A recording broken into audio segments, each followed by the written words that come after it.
Yeah, so this is Harry Edgar Payne III. I'm the Sigma Stoic, and this is the presentation of Harry Payne's Codes of Manhood, or also known as The Code. I wanted to talk about the state of masculinity today. It's really getting pretty ridiculous now. It's made shameful in our society to be a man, to be masculine. Yes, that the resources and assets that you can produce are still valued, but you are not allowed to value yourself, and you're not perceived as a valuable human being. You're just an ATM card. So, or an ATM machine rather. So yeah, I'm speaking to all men right now, but especially those who are young. Look, don't set bad habits. Don't start negative precedents for yourself early on in life, buying into BS beliefs. If you think for a second, I'll impress her, I'll show her how much I care about her, how much I'm willing to sacrifice, and I'll win her over. Remember one simple rule about female nature, female tendencies. It's natural for a woman to always want the best resources available.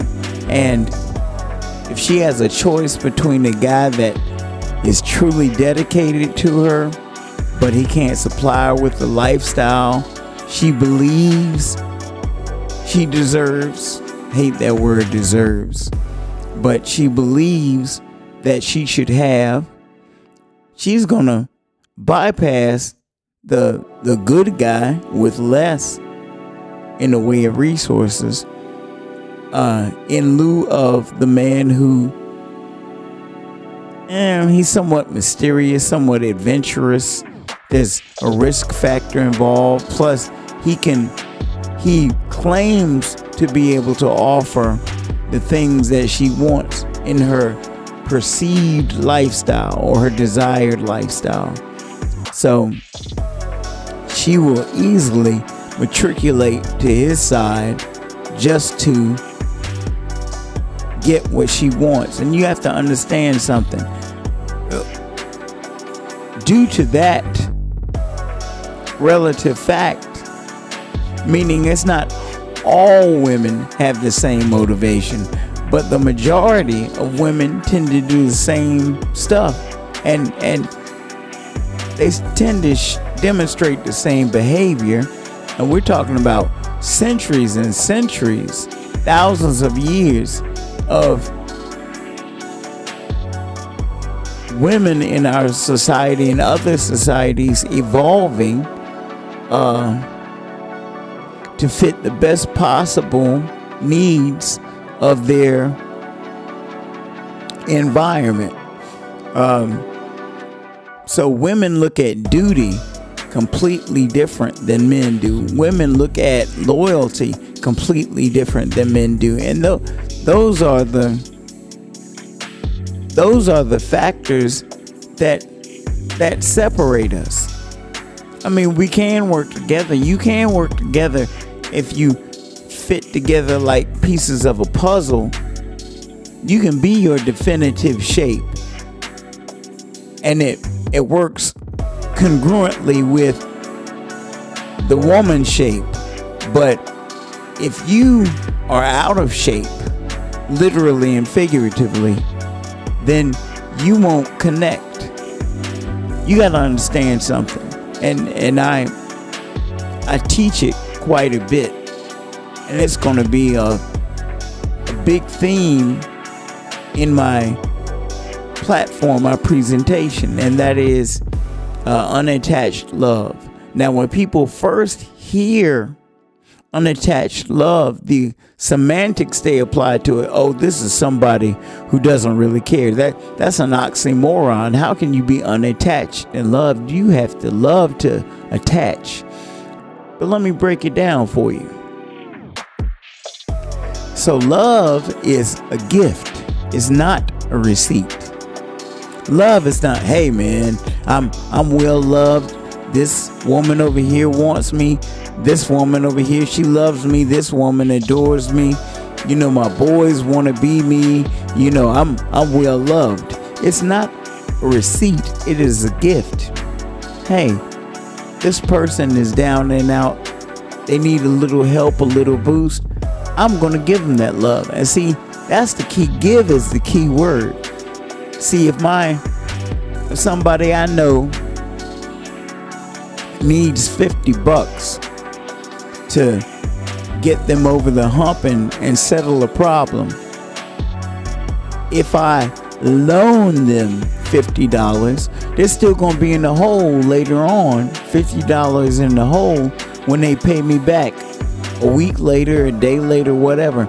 They're going to be $50 in the hole because they had to give me that $50. Now, yeah, I start back over at the starting point and I'm dead even. Hey, I got back what I had before, but this person is in a deficit now. And unless they made, even if they made $100 within that time, they now have $50 less. So if you truly, first and foremost, in an unattached love, you need to protect your barriers while you respect their wishes. Not to do whatever they want, but to allow for them to do what they think is best for themselves. That's the single most important thing about it.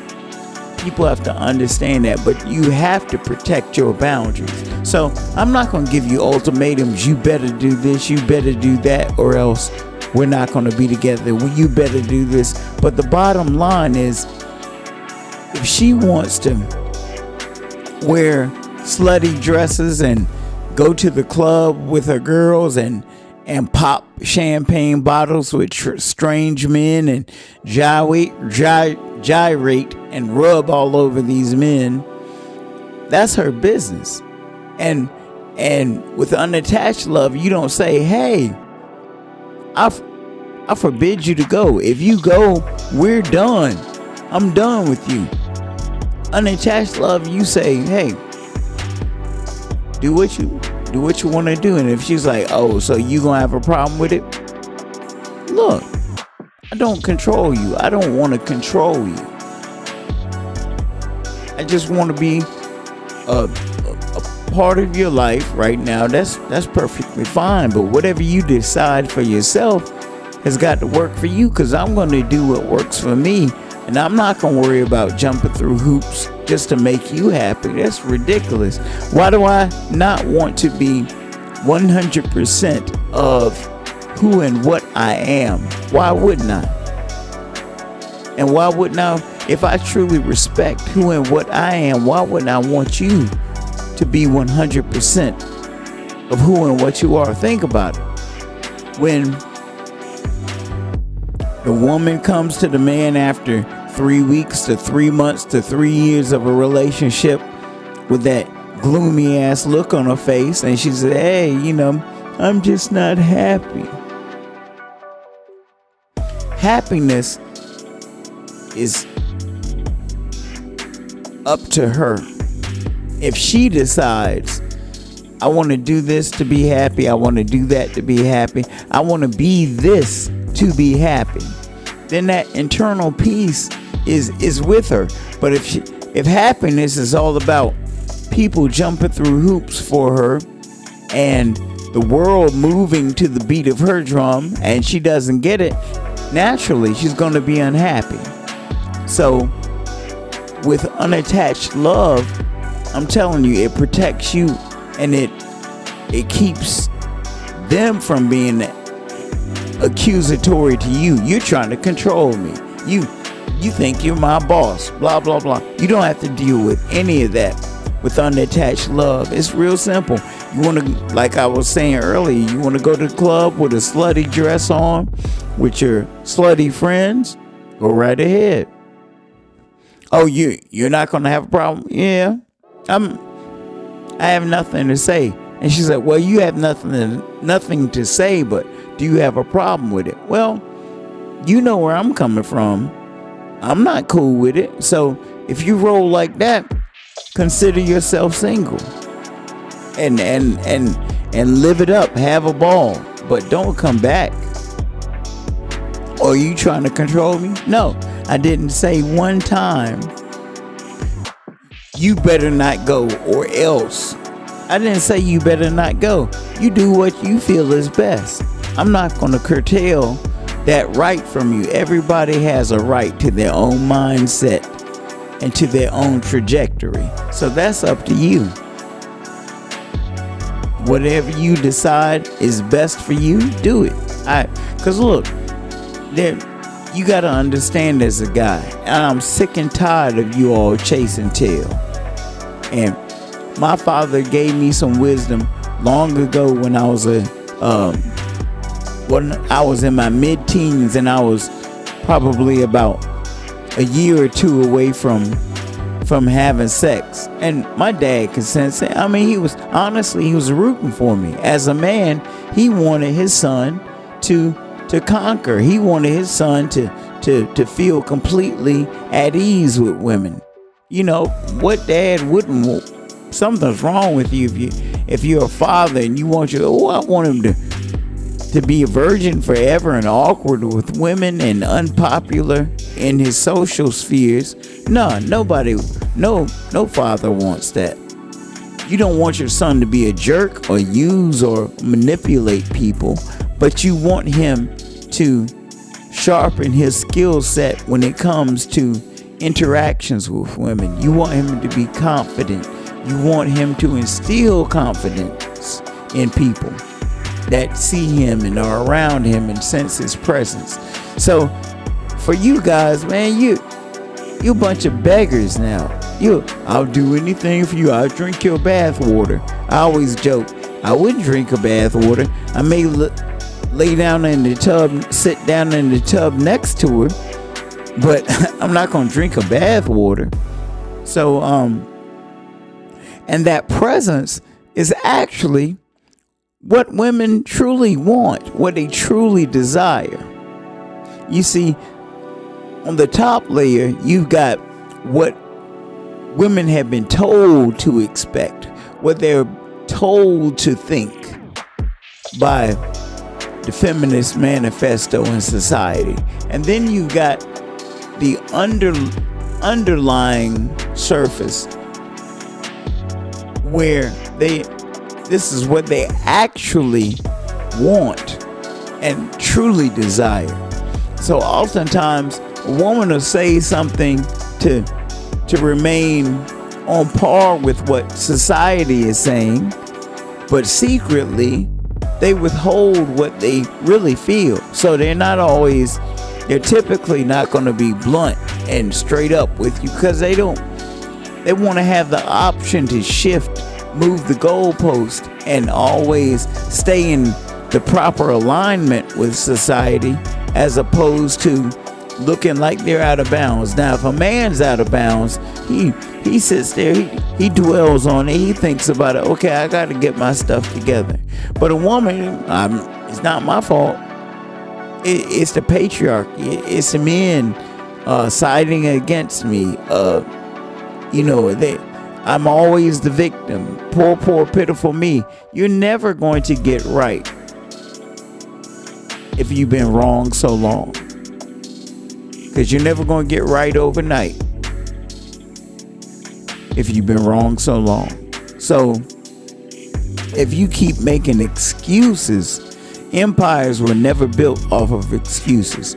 Empires are built off of discipline.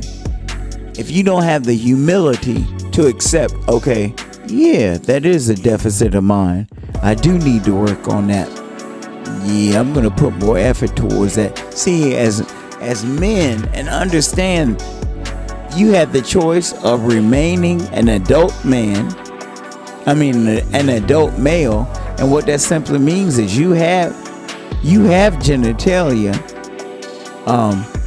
and like any other man, and you have a masculine appearance, hopefully, but you don't have a true sense of responsibility and duty to your purpose.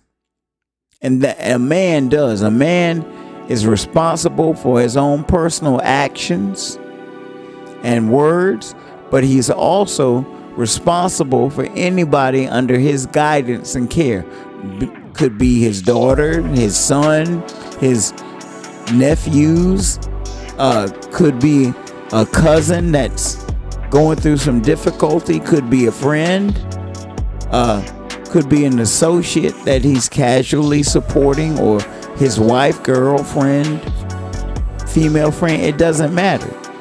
But the people that turn to him and let it be known that, hey, I really need your help with this. I truly respect the way you carry yourself, and I know that your word is your bond. If you say you're going to help me, you're going to help. So I would much rather turn to you for assistance than turn to somebody who has the gift of gab, who's talking all day on a soapbox, but when it comes down to paying brass taxes, they're nowhere to be found. So understand that's a man. But in our society, way too many times, an adult male is mistaken for a man. And so when the adult male cannot measure up to the principles and characteristics of a man, all men take a hit for his inappropriate behavior. So we need to get that distinction in mind. The difference between an adult male and a man, and it applies too to women and adult females. It's the same principle. But if you are principled, you are disciplined, and you are trustworthy, you have good qualities about your character. This is why women are losing today, because they're going for the material things in an expectation that those material things will equal happiness. They don't. Who and what you are and the people with whom you surround yourself with, that dictates, that gives you momentum to truly be at peace and happy. You don't have any chaos in your personal being, and you don't have any chaos around you. What can you be other than peaceful, happy, and to be disciplined, to find that? When I say lifestyle, I'm not talking about the nonsensical meaning of lifestyle that people use so much. Lifestyles, it's exciting. I'm doing big time things. I'm a big time person. Everybody wants to be me. Everybody wants to see me. Everybody's worried about what I'm doing. I'm a star. No. But your style of life, literally, living a good, clean life. And I'm not talking about in following a religion or anything like that, believing in a particular deity. I'm talking about everybody has an inalienable right to choose to be good. You don't have to sign on to a certain team or be drafted into a playing for a certain team to demonstrate what it's like to be a good person. Much like Marcus Aurelius said, don't talk about what makes a good man, be one. You have the choice. Every morning I wake up, I smile to myself and say, yeah, I'm going to get it done today. Not to prove anything to somebody else, but to demonstrate what true manhood looks like. Because I'm telling you, it's a great feeling to truly be a man.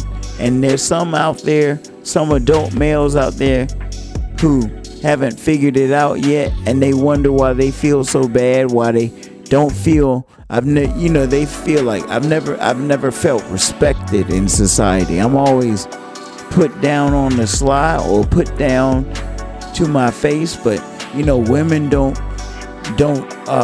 gravitate towards me like I want them to. Men don't seem to respect what I'm doing. I hate it, but their biggest problem is the fact that you have no internal value. You have no sense of self-worth. You don't believe it. And the guy says, hey, I'm 5'6". I'm not particularly attractive.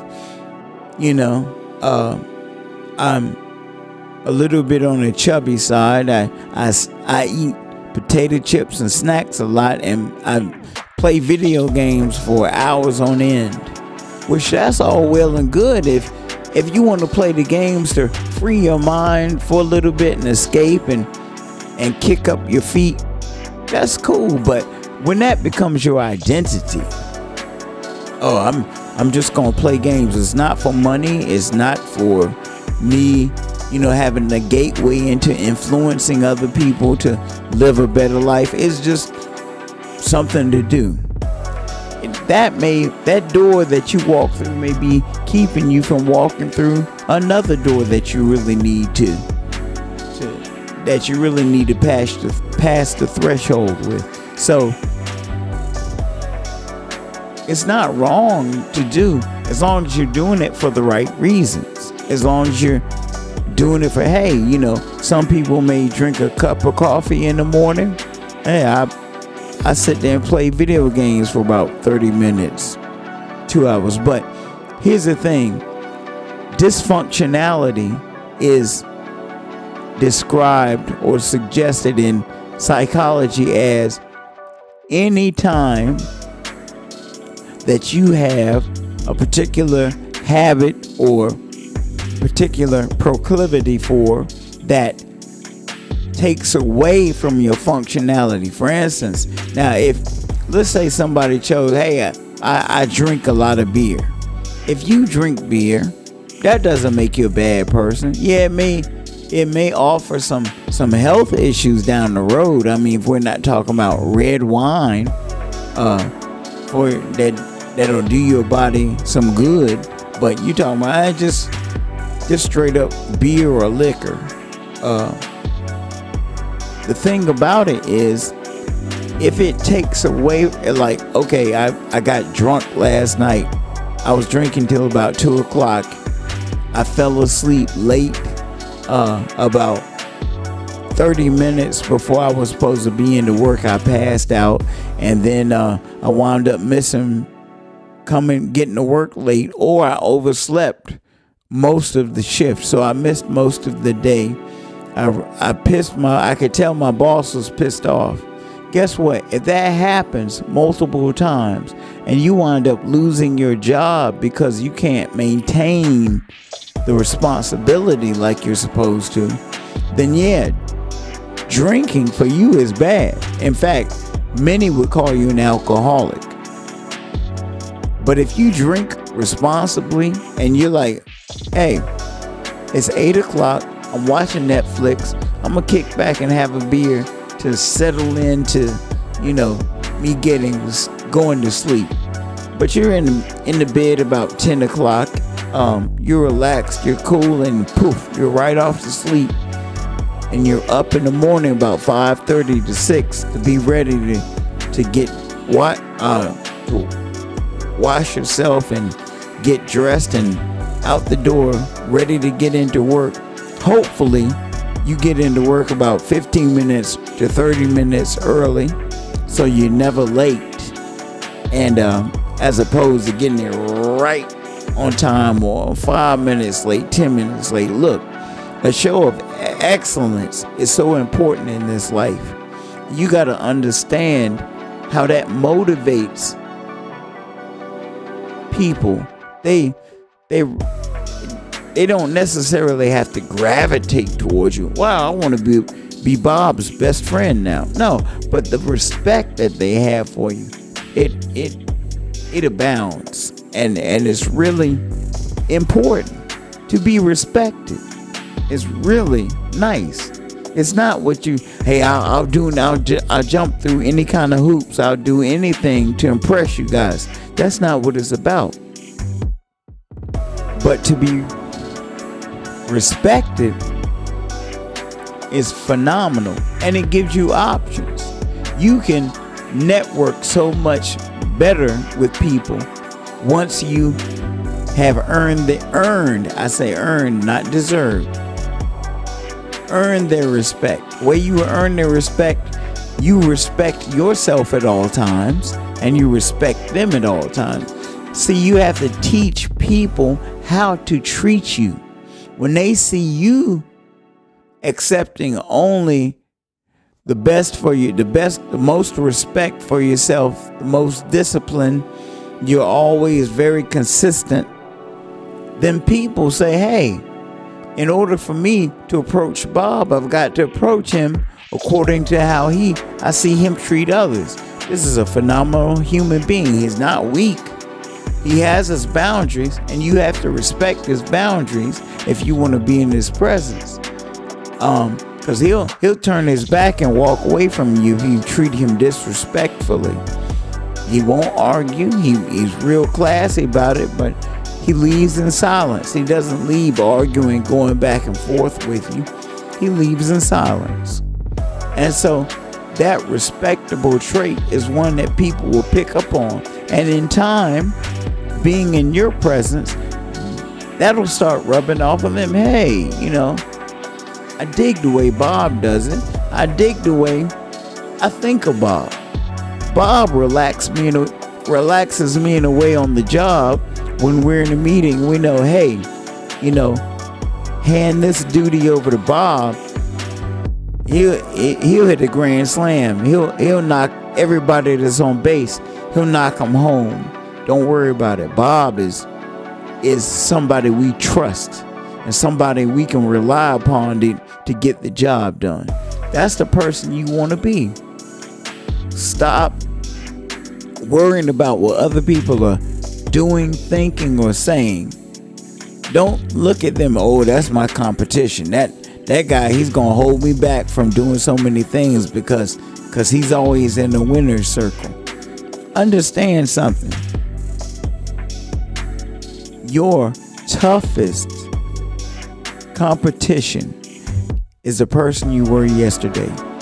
Are you going to be better than that person today? If you are, then you're winning. Then you have truly evolved. You're moving in a successful clip. You are better than you were yesterday. But if you're worried about keeping up with this dude, you don't know the life this dude lives. You don't know the sacrifices he makes. And it's unclear if you're willing to make those sacrifices that you don't know about. If you knew about them, would you make them?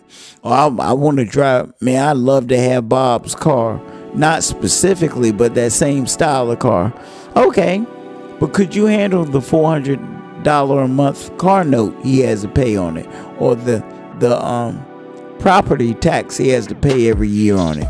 Is that worth it? Oh no, I ain't paying no $400. Okay, so be satisfied. Do you have a car? Yeah, I got a car. Okay, so you're not taking the bus to work. No, I have a car. I can go wherever I need to go or choose to go. Okay, then be quiet.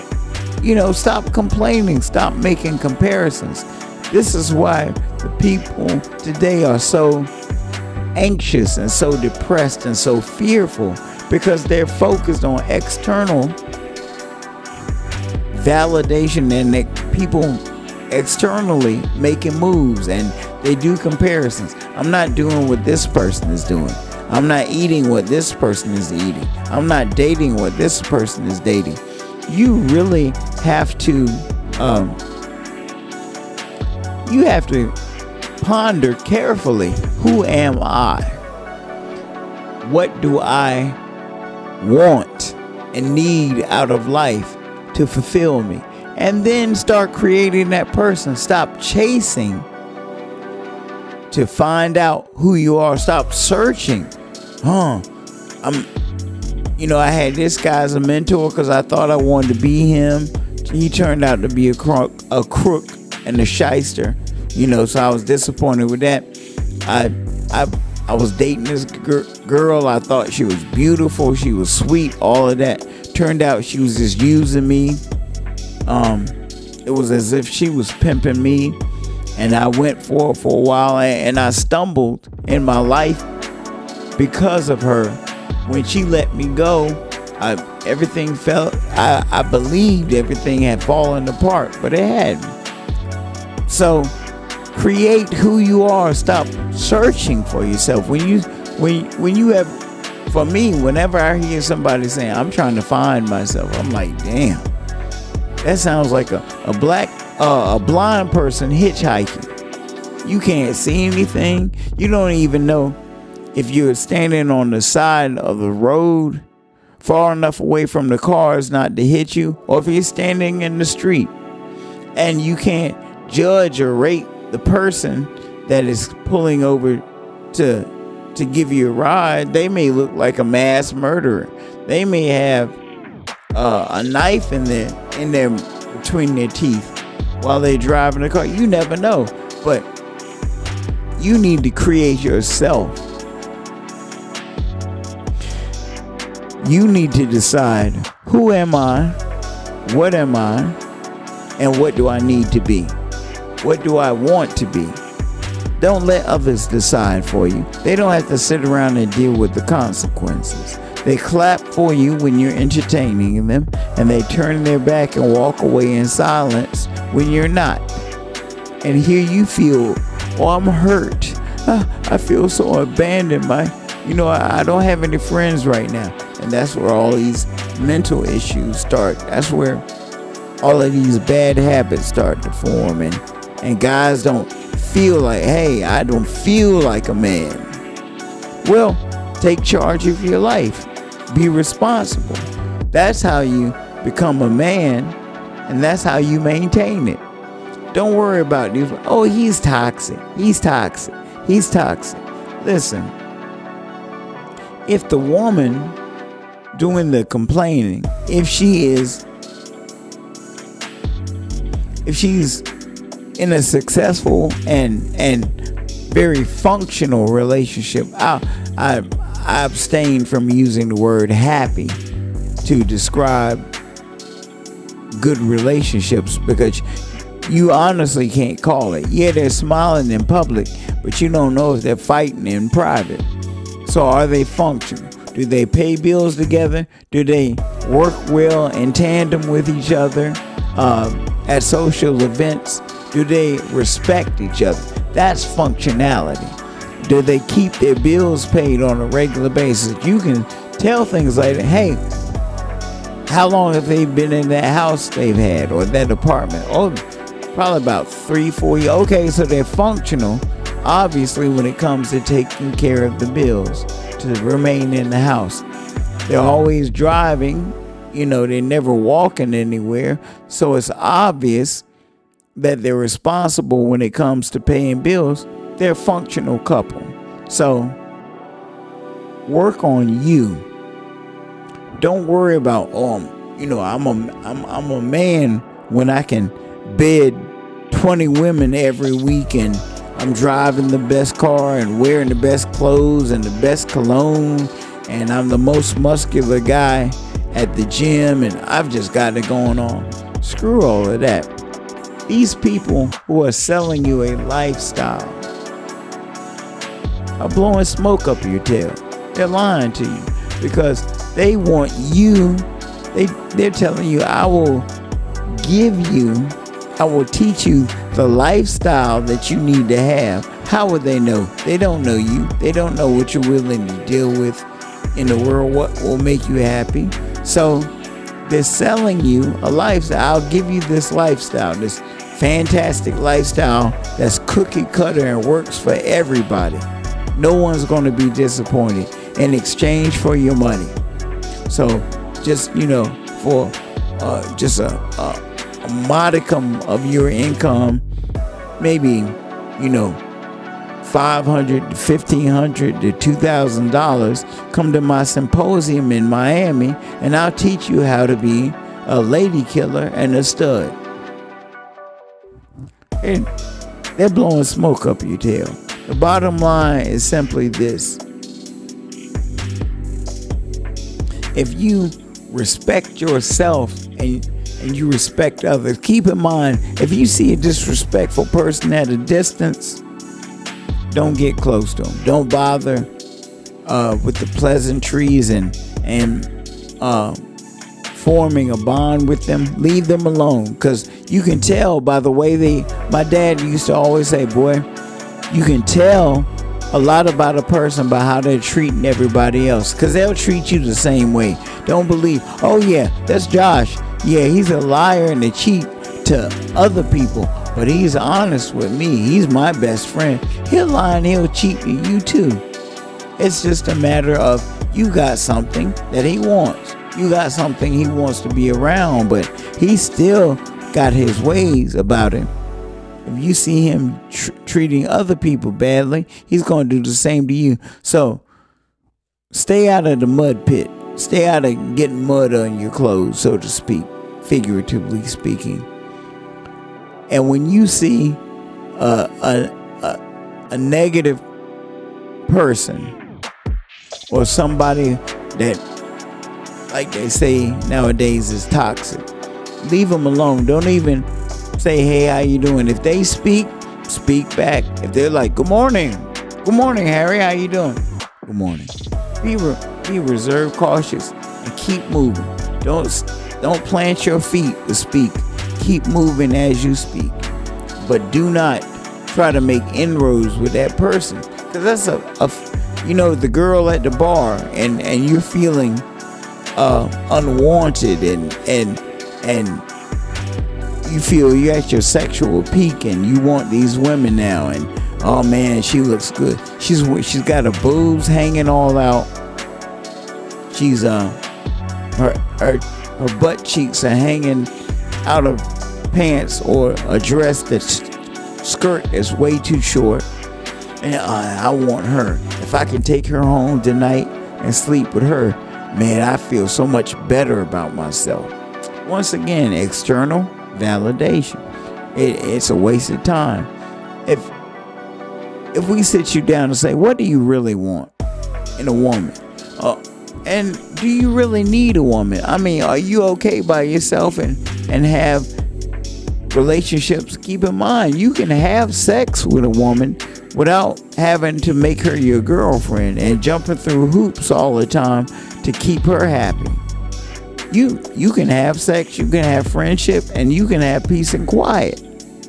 You don't have to deal with any of the above. If you want to just chill by yourself, come and go as you please, eat what you want, go to bed and wake up in the morning when you feel like it. If it's the weekend and you've worked a long, hard week and you just want to relax for 2 days, relax, do much of nothing, just so your body can recuperate, yet you have to deal with this chaos agent who's already told you she wants to go to the flea market today, or she wants to go shopping, and you got to get up again, jump through hoops. You're tired. You've already told her all week how tired you're becoming because of all the work you're doing. If she was truly a compassionate mate, then she would comply with that. Thank you. She would comply with that. But in this case, she doesn't care about your needs. She only cares about fulfilling her needs. So she's going to do what she feels she wants to do. And she's not going to take into account how it affects you. So, like I said, create your own space in life. Learn how to practice and master unattached love. You can be around her. You can be with her. I mean, it's not like women have this scarlet letter on them. I'm not allowed to talk to her. She's a female. She's dangerous. No. But maintain your boundaries, because it's a half truth when they say, oh, good men finish last. That's not completely true. Yes, they do finish last if they don't respect their own boundaries and make others respect those boundaries. Then they will finish last, because everybody will look at their kindness as weakness. But barriers, personal barriers, they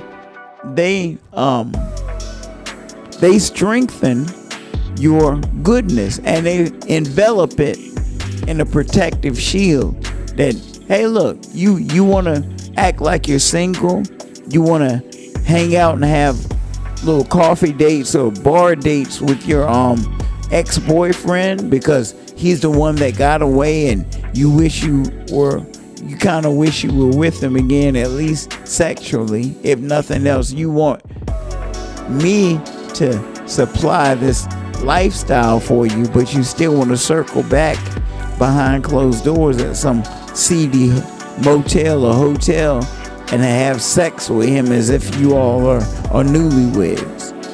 So you got to be able to walk away from all the nonsense. You have to. It is imperative that you do.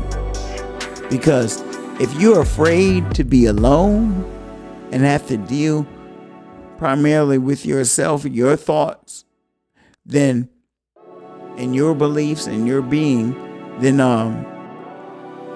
you're not ready to be in a relationship, and you'll hang on to anybody just not to be alone, because that's what you truly fear.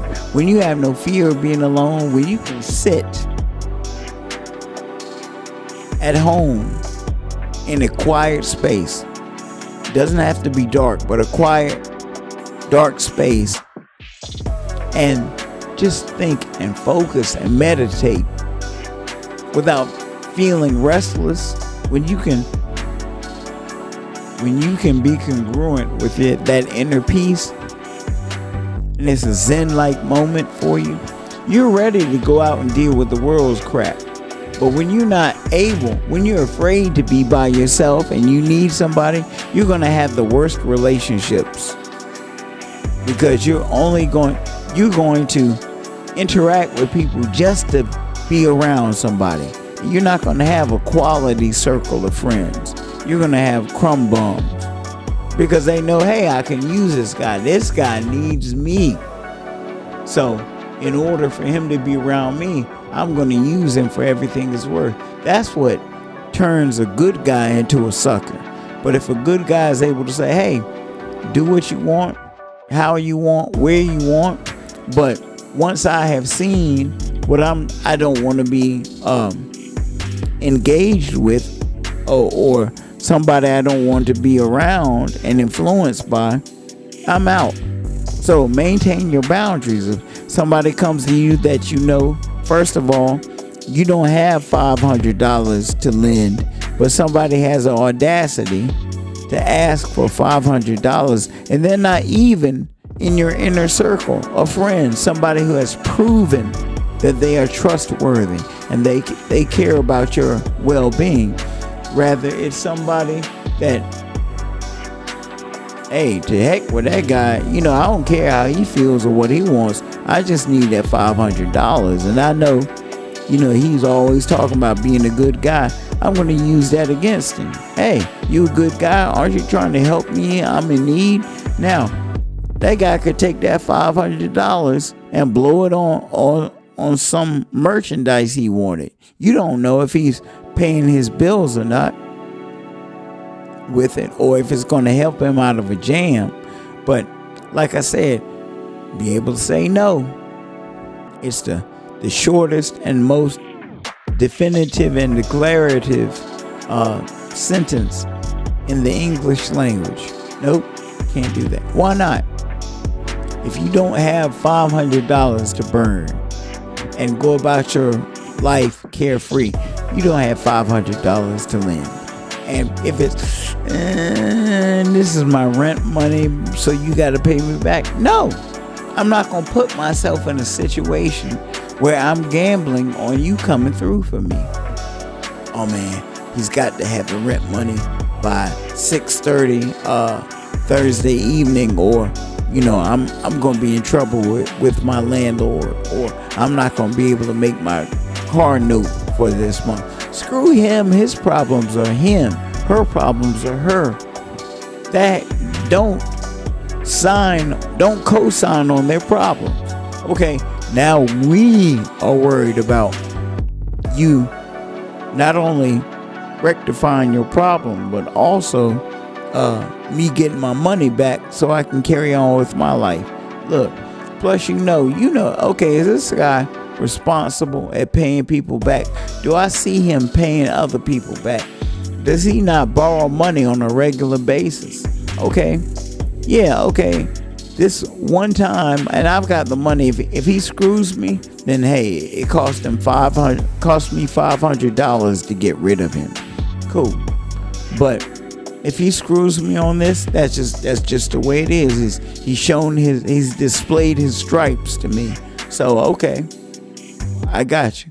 But if you come through on it, it's not okay. I'm gonna help him anytime he asks for money. I'm gonna give it. But at least okay, he's good at his word. Check.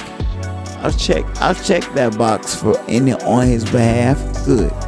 But it doesn't mean I'm gonna give up $500 anytime he opens his hand out, because for people who are users, that's exactly what they're gonna do. That first time you come through and helping them out, I got a patsy now. I got a fool that I can manipulate. So always protect your boundaries. It is imperative. Be good. Enjoy life. Have fun. Like I love to say, the flagship motto for HP3 TV is free your mind, live your life. And that is what I implore you to do. And it's not about living a certain lifestyle. It's about living certain principles that can build a great lifestyle, the lifestyle that you choose to live, that you want to live, that you need to live. Those principles will help. It's something no one can take away from you. You have forever, and you'll keep using them as building blocks to success. Have a good one. Best wishes.